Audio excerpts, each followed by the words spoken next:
Você já percebeu como alguns jogadores são constantemente chamados de superestimados, mas quando a gente analisa um pouco mais de perto, né, eles entregam muito mais do que a maioria acaba admitindo. Pois é, no futebol a opinião popular nem sempre bate de frente com a realidade dentro dos gramados, e é por isso que hoje a gente vai falar então de 6 casos de 6 jogadores que muita gente considera superestimados, mas que na real, meu caro, são bem subestimados. Começando pelo goleiro brasileiro Ederson Moraes, lá do Manchester City, que vive uma situação, meus amigos, um pouco complicada, uma situação bem 50-50, pois muita gente acha ele um goleiro melhor que o Alisson do Liverpool e pede ele como titular na seleção brasileira. Mas tem muita gente também que acha ele um goleiro muito superestimado, aquele goleiro que não é nada demais. Essa treta acontece porque, de acordo com algumas pessoas, o Ederson não é um bom goleiro com as mãos, pois ele joga num time onde o adversário praticamente não chega perto do gol, quase nunca arriscando o Ederson fazer alguma defesa durante a partida, o que é uma completa mentira. Todo mundo aqui já tá careca de saber que eu sou torcedor do Manchester City, e nessa temporada aqui, se não fosse o Ederson, meu caro, a gente provavelmente já teria levado uns 70 gols, 80 gols, tá ligado? E outro argumento utilizado pela galera é que ele é só bom com as pernas e deixa a desejar muito com as mãos, né? Coisa que o goleiro precisa. Mas isso também é uma completa mentira por parte dessa rapaziada aí. E o Ederson é sim um puta goleiro. Não é à toa o prêmio de melhor goleiro da Europa na temporada 22-23, onde indiscutivelmente ele esteve acima do Courtois e também do Dibu Martins, o que não é pouca coisa. Essa foi de longe a melhor temporada dele, tá? Onde ele catou bola demais, inclusive fez milagre na final da Champions, onde o City acabou sendo campeão, em cima da Inter de Milão, onde ele indiscutivelmente também foi o melhor da partida, ao lado do Rodri. Ele vem de 7 temporadas consecutivas agarrando muito, e é incontestável a sua titularidade lá no City, e até quando ele tá mal, ele chega a ser melhor do que o reserva, no caso o Ortega Moreno, que é horrível. Recentemente ele acabou se tornando o goleiro com mais assistências na história da Premier League, com 6 assistências ao todo, e o goleiro com mais assistências em uma só temporada, no caso 3, o que só mostra sua qualidade com os pés. E sinceramente, cara, essa galera que fala que ele não merece ser titular na seleção brasileira, certamente nunca deve ter assistido a um jogo dele pelo City,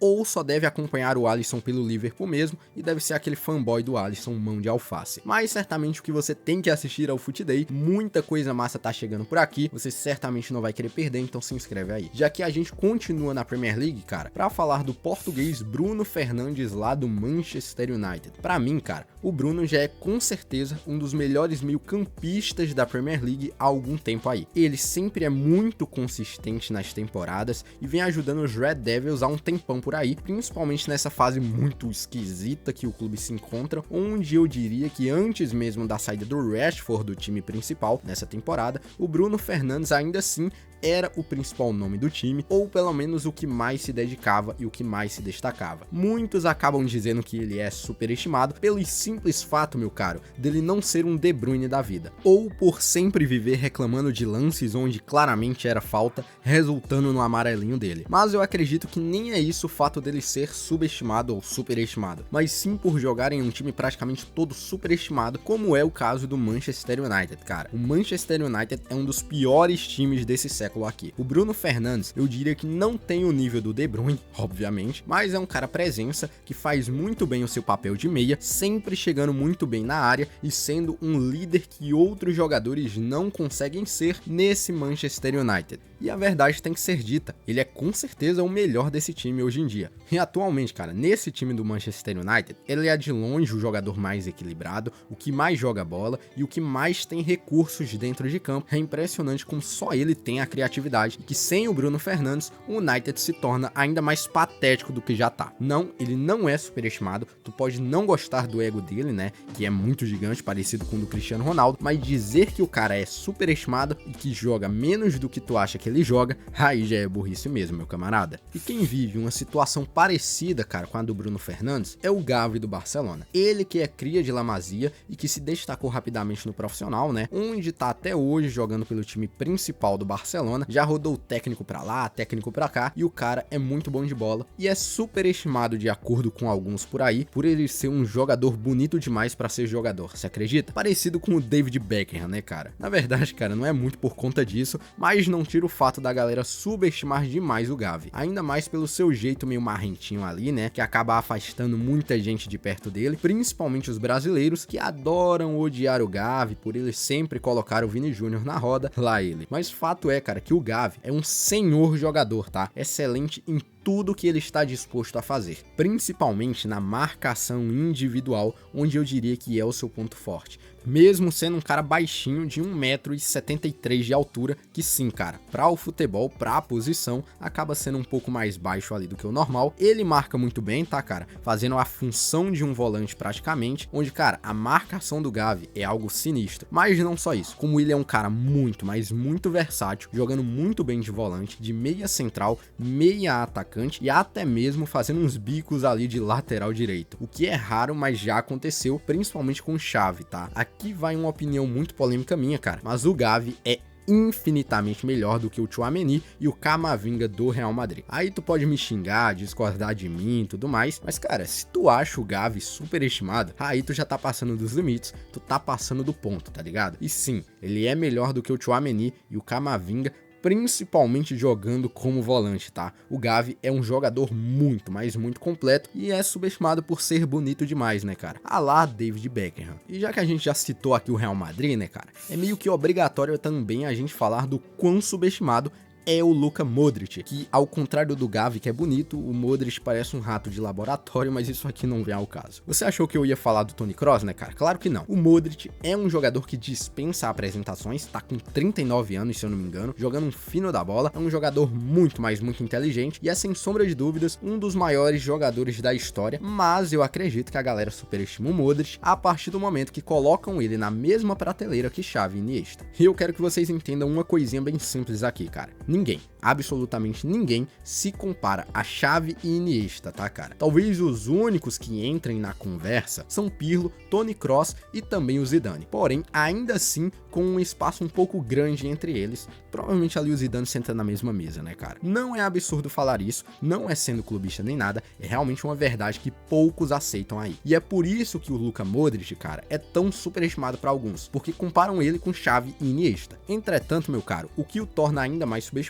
é o simples fato dele sentar na mesma mesa que esses caras, mas nunca chegando a conversar com eles. É uma analogia muito foda, fala a verdade, e que descreve perfeitamente o que é o Luka Modric. É um cara que é tão bom, tão mágico, que chegou a ser comparado com os dois melhores meias da história do futebol. Pra tu ter noção, mano, o Luka Modric foi taxado como a pior contratação da história do Real Madrid na época e calou a boca de geral um tempo depois. Ele, ao lado do Toni Kroos e também do Casemiro, marcaram época no Real Madrid, são 6 Champions League no currículo, um dos únicos jogadores que quebrou aquela mística, né, de ter só Messi e Cristiano Ronaldo como ganhadores da Bola de Ouro, mesmo ali que de forma injusta, mas que tem seu valor, porque sempre falam mais de Toni Kroos, um cara que até um tempo atrás era outro muito subestimado, na real é até hoje, só que menos do que o Modric. Cara, tu tem noção do que é jogar em alto nível aos 39 anos de idade? O De Bruyne tá com 33 anos aí, penando pra jogar uma partida de 90 minutos, sendo especulado em Arábia Saudita e os caralho, coisa que o Modric já jogou tranquilamente. Olha que pra mim o De Bruyne é outro jogador muito subestimado, tá? Então, cara, não fala que o Luka Modric é superestimado, tá? Ele sim, senta na mesma mesa que Xavi e Iniesta, porém não conversa com eles, ou seja, ele é um jogador subestimado. E já fazendo uma ligação entre De Bruyne e Manchester City, vamos falar então de quem? De Rodri. Cara, aqui é polêmica, tá? Porque tu muito provavelmente é aquele cara que passou a odiar o Rodri por as suas atitudes, por causa da Bola de Ouro e tudo mais, e muitos começaram então a falar que o Rodri é um jogador superestimado, sendo que não tem nenhum motivo pra tu achar isso, tá? Cara, o Rodri é um senhor jogador, tá? É um cara que traz todos os fundamentos do que é ser um meio-campista defensivo, um cara que tem um bom passe, que sabe cadenciar na hora certa, né? Na hora de cadenciar, que acelera a jogada na hora que precisa acelerar a jogada. Basicamente, ele é completaço.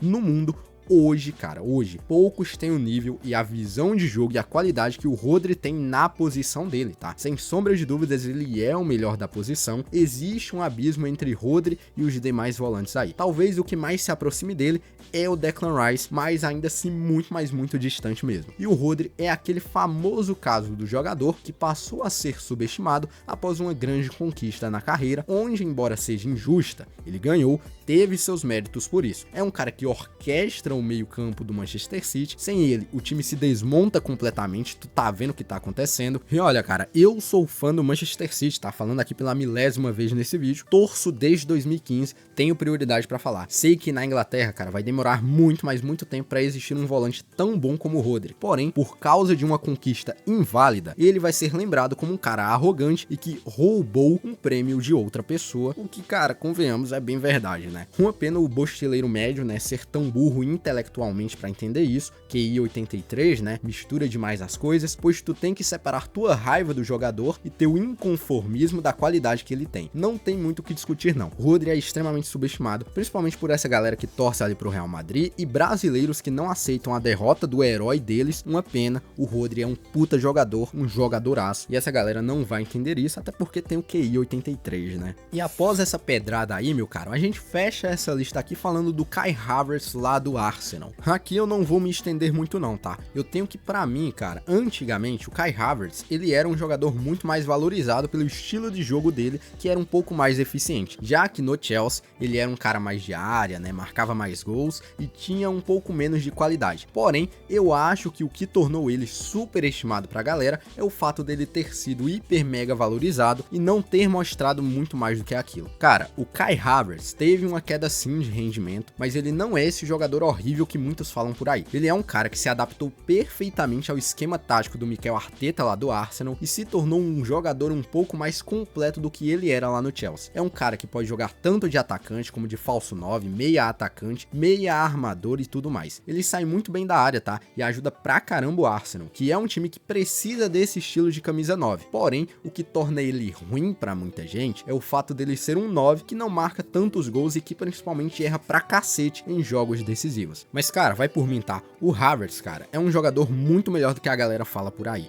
Então, galera, o vídeo foi esse, né? Um vídeo um pouco mais curto aqui pra vocês. E, cara, eu ia colocar o De Bruyne aqui, mas não coube, não deu muito certo, né? Muita gente considera ele muito superestimado até demais, então não coube aqui nessa lista, não. Mas comenta aqui embaixo quem tu acha que merecia estar aqui, beleza? Mano, deixa teu like, se inscreve aí no FUTDAY, tá vindo muita coisa massa por aqui. E eu tô pensando em abrir o Seja Membro, eu ainda tô vendo no que vocês podem ganhar com isso, mas a gente em breve vai decidir, ok? Segue a gente em outras redes sociais por aí, @FUTDAY010, a gente tá no Instagram, TikTok e tudo mais, a gente sempre tá postando coisa massa por lá.